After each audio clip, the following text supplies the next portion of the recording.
ಮಕ್ಕಳೇ, ಒಂದು ಮನೆಯಲ್ಲಿ 7 ಸಹೋದರಿಯರು ವಾಸ ಮಾಡ್ತಾಯಿದ್ದರು.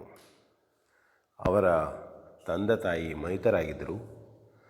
ಹಾಗಾಗಿ ಆ ಮನೆಯಲ್ಲಿ ಹಿರಿಯ ಸಹೋದರಿ ಮನೆಯ ಎಲ್ಲ ಆಡಳಿತವನ್ನು ನೋಡಿಕೊಳ್ತಾ ಇದ್ದರು. ಏನು ಬೇಕು ಏನು ಬೇಡ ಎಲ್ಲರಿಗೂ ಹೇಳುವುದು. ಆದರೆ ಅವಳಿಗೆ ತಾನು ಹಿರಿಯವಳು, ಮನೆಯ ಯಜಮಾನಿ ಹೇಳುವಂತಹ ಸೊಕ್ಕು ಇತ್ತು.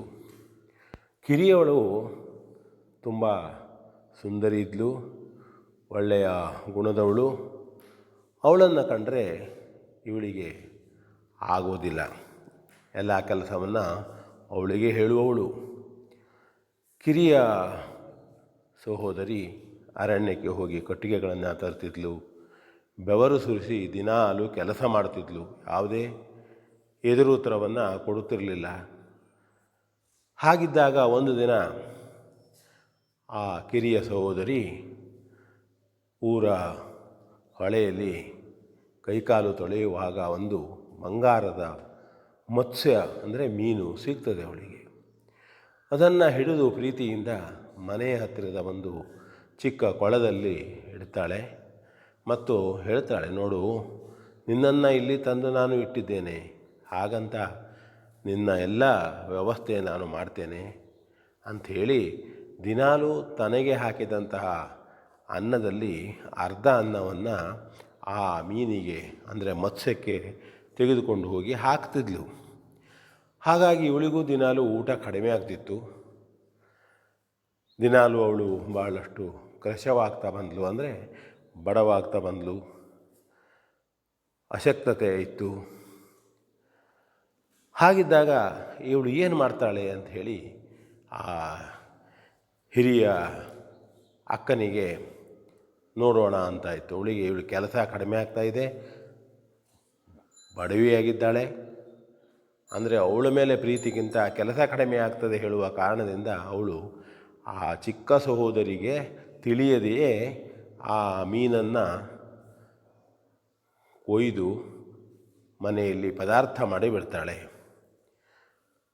ಇವಳು ಮಾರನೇ ದಿನ ಅನ್ನವನ್ನು ತೆಗೆದುಕೊಂಡು ಹೋಗಿ ಮತ್ಸ್ಯ ನೋಡ್ತಾಳೆ. ಮತ್ಸ್ಯ ಅಲ್ಲಿಲ್ಲ, ಮೀನಿಲ್ಲ. ಭಾಳ ದುಃಖವಾಯಿತು, ಕಣ್ಣೀರು ಸುರಿಸಲು. ಆಗ ಅಲ್ಲಿ ಸಮೀಪದಲ್ಲಿದ್ದಂಥ ಒಂದು ಕೋಳಿ ಕೂಗಿ ಹೇಳ್ತದೆ, ನೋಡು ಅಕ್ಕ, ನಾನು ನೋಡಿದ್ದೇನೆ, ನಿನ್ನ ಹಿರಿಯ ಅಕ್ಕ ಬಂದು ಆ ಮೀನನ್ನು ತೆಗೆದುಕೊಂಡು ಹೋಗಿ ಪದಾರ್ಥವನ್ನು ಮಾಡಿ ಅಲ್ಲಿ ನೋಡು, ಅಲ್ಲಿ ಎಲುಬನ್ನು ಬೀಸಾಕಿದ್ದಾರೆ, ಒಗೆದಿದ್ದಾರೆ ಎಂಬುದಾಗಿ ಹೇಳುತ್ತದೆ. ಆಗ ಆ ಚಿಕ್ಕ ಸಹೋದರಿಗೆ ತುಂಬ ದುಃಖ ಆಗ್ತದೆ. ಹೋಗಿ ಆ ಎಲುಬುಗಳನ್ನು ತೊಳೆದು ಒಂದು ಮಣ್ಣಿನಲ್ಲಿ ಹೂಳಿ ಹೇಳ್ತಾಳೆ, ನೀನು ದೊಡ್ಡ ಮರವಾಗು ಎಂದು ಬೇಡಿಕೊಳ್ತಾಳೆ. ಆಗ ಅದು ಎಲುಬು ದೊಡ್ಡ ಮರವಾಗಿ ಬೆಳೀತದೆ. ತುಂಬ ಅದಕ್ಕೆ ಬಂಗಾರದ ಹೂವುಗಳು, ರೇಷ್ಮೆಯ ಎಲೆಗಳು, ತುಂಬ ಸುಂದರವಾದಂತಹ ಮರ. ಕೆಲವು ದಿನ ಕಳೆದ ಮೇಲೆ ಆ ದೇಶದ ರಾಜಕುಮಾರನಿಗೆ ರೇಷ್ಮೆಯ ಎಲೆಗಳು ಕಾಣುತ್ತವೆ, ಗಾಳಿಯಲ್ಲಿ ಹಾರಾಡಿ ಬಂದದ್ದು. ಅವನು ಅದನ್ನು ಹುಡುಕಲೇಬೇಕು, ತನಗೆ ಅದು ಬೇಕು, ನೋಡಬೇಕು ಎಂಬುದಾಗಿ ಹುಡುಕಿಸ್ತಾನೆ ಮತ್ತು ಆ ರೇಷ್ಮೆ ಮತ್ಸ್ಯದಿಂದ ಆದಂಥ ಮತ್ಸ್ಯದ ಎಲುಬಿನಿಂದ ಆದಂತಹ ಮರದ ಹತ್ತಿರ ಬರ್ತಾನೆ. ಅಲ್ಲಿ ಬಂದು ಅಲ್ಲಿ ದನ ಕಾಯುವ ಹುಡುಗನಿಗೆ ಕೇಳ್ತಾನೆ, ಯಾರದು ಈ ಮರ, ಯಾರು ಮಾಡಿದ್ದು, ಹೇಗಾಯಿತು? ಆಗ ಹುಡುಗ ಹೇಳ್ತಾ, ಇಲ್ಲ, ಇಲ್ಲಿ 7 ಜನ ಸಹೋದರಿಯರಿದ್ದಾರೆ. ಚಿಕ್ಕ ಸಹೋದರಿಯನ್ನು ಭಾಳ ಕನಿಷ್ಠವಾಗಿ ನೋಡ್ತಾರೆ ಅವರು, ಆ ಸಹೋದರಿಯೇ ಮಾಡಿದ್ದು ಎಂಬುದಾಗಿ ಹೇಳ್ತಾನೆ. ಆಗ ಆ ಮನೆಗೆ, ಸಹೋದರಿಯರ ಮನೆಗೆ ರಾಜಕುಮಾರ ಹೋಗ್ತಾನೆ. ರಾಜಕುಮಾರ ಹೋಗಿ ಹೇಳ್ತಾನೆ, ಎಲ್ಲಪ್ಪ ಅವರು, ಆ ಹೆಣ್ಮಗಳಲ್ಲಿ? ಆಗ ಅವರಿಗೆ ಗೊತ್ತಾಯಿತು ರಾಜಕುಮಾರ ಎಂಬುದಾಗಿ. ಎಲ್ಲರೂ 6 ಸಹೋದರಿಯರು ತುಂಬ ಸುಂದರವಾಗಿ ಕಾಣುವಂತೆ ಮಾಡಿಕೊಂಡು ಬಂದರು ಮತ್ತು ಒಳ್ಳೊಳ್ಳೆ ಸೀರೆಯನ್ನು, ಬಂಗಾರದ ಬಳೆಗಳನ್ನು ಹಾಕಿಕೊಂಡು ತಾವೇ ಇವನಿಗೆ ಕಾಣಿಸ್ಕೊಳ್ಬೇಕು, ತಾವೇ ಇಲ್ಲಿ ಬುದ್ಧಿವಂತ ಅಂತ ಹೇಳಿಸ್ಕೊಳ್ಬೇಕು, ರಾಜ್ಕುಮಾರನಂತೆ ಅಂತ ಹೇಳಿ ಬಂದು ನಿಲ್ತಾರೆ.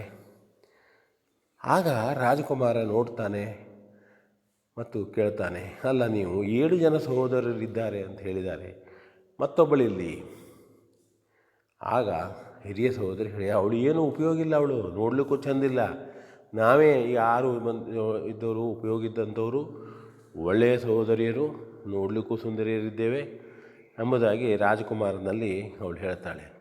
ಕರೆಸಿ ಅವಳನ್ನು ಕರೆಸಿ ನೋಡೋಣ ಅಂತ ಹೇಳ್ತಾನೆ. ಆಗ ಅವಳು ಬರ್ತಾಳೆ. ಅವಳು ಈಗಾಗಲೇ ಮತ್ಸ್ಯಕನ್ಯೆಗೆ ಅರ್ಧ ಅನ್ನವನ್ನು ಕೊಡುವುದು ನಿಂತದ್ರಿಂದ ತುಂಬ ಚೆನ್ನಾಗಿ ಬೆಳೆದಿದ್ಲು, ನೋಡಲಿಕ್ಕೂ ಸೌಂದರ್ಯವತಿಯಾಗಿದ್ಲು. ಆಗ ಆ ಮರವನ್ನು ಬೆಳೆಸಿದವಳು ಕೂಡ ಇವಳು ಎಂಬುದಾಗಿ ತಿಳಿಯುತ್ತದೆ. ರಾಜಕುಮಾರ ಹೇಳ್ತಾನೆ, ಇಂಥ ಹುಡುಗಿ ನನಗೆ ಸಿಕ್ಕಿದ್ದು ನನ್ನ ಭಾಗ್ಯ, ನಾನು ಇವಳನ್ನು ವಿವಾಹವಾಗಿ ನನ್ನ ದೇಶದ ರಾಣಿಯನ್ನಾಗಿ ಮಾಡಿಕೊಳ್ತೇನೆ, ನನ್ನ ರಾಣಿಯನ್ನಾಗಿ ಮಾಡಿಕೊಳ್ತೇನೆ ಎಂಬುದಾಗಿ ಹೇಳಿ ಅವಳನ್ನು ಕರೆದುಕೊಂಡು ಹೋಗ್ತಾನೆ. ಆಗ ಈ ಸಹೋದರರಿಗೆಲ್ಲ ಭಾಳಷ್ಟು ಬೇಸರ ಆಗ್ತದೆ. ಹಿರಿಯ ಸಹೋದರಿಯು ಕೂಡ ಆಗ ಪಶ್ಚಾತ್ತಾಪ ಪಟ್ಟುಕೊಳ್ತಾಳೆ. ಎಲ್ಲ ಹೊಲಸನ್ನು ಮಾಡುತ್ತೆ, ಹೊಲಸು ವಿಚಾರದಲ್ಲೇ ತಾನು ಕಳೆದೆ. ತಂಗಿಯ ಕಷ್ಟವನ್ನು ನೋಗುತ್ತಾ ತಂಗಿಗೆ ಸಹಾಯ ಮಾಡುವುದನ್ನು ಬಿಟ್ಟು ಅವಳನ್ನು ತುಳಿಯುತ್ತಾ ಬಂದ ಪರಿಣಾಮ ಎಂಬುದಾಗಿ ಅವಳು ಪಶ್ಚಾತ್ತಾಪ ಪಡ್ತಾಳೆ. ಇತ್ತ ಕಡೆ ಅವಳು ರಾಣಿಯಾಗಿ ಸುಖವಾಗಿ ಇರ್ತಾಳೆ. ಇದು ಒಂದು ಕತೆ. ಇಲ್ಲೂ ಕೂಡ ನಾವು ತಿಳಿದುಕೊಳ್ಳುವಂಥದ್ದು, ಯಾರಿಗೂ ಕೆಟ್ಟದ್ದನ್ನು ಬಯಸಬಾರದು ಹೇಳತಕ್ಕಂಥದ್ದು ಒಂದು. ಇನ್ನೊಂದು, ನಮ್ಮ ಕರ್ತವ್ಯವನ್ನು ನಾವು ಸರಿಯಾಗಿ ಮಾಡಬೇಕು. ನಮಗೆ ಯಾರು ಮಾಡಬೇಕು ಅಂತಿಲ್ಲ, ನಾವು ಮಾಡಿದಂತಹ ಕೆಟ್ಟ ಗುಣಗಳು ನಮಗೆ ಕೊನೆಯಲ್ಲಿ ಕೆಟ್ಟ ಪರಿಣಾಮವನ್ನೇ ಬೀರ್ತವೆ. ನಾವು ಒಳ್ಳೆಯದನ್ನು ಮಾಡ್ತಾ ಹೋದರೆ ಸ್ವಲ್ಪ ಕಷ್ಟ ಆಗ್ಬೋದು, ಮುಂದೆ ನಮಗೆ ಅದರಿಂದ ಒಳ್ಳೆಯದೇ ಆಗ್ತದೆ ಹೇಳತಕ್ಕಂಥದ್ದು ಒಂದು ನೀತಿ. V N Bhagwat, Baraballi.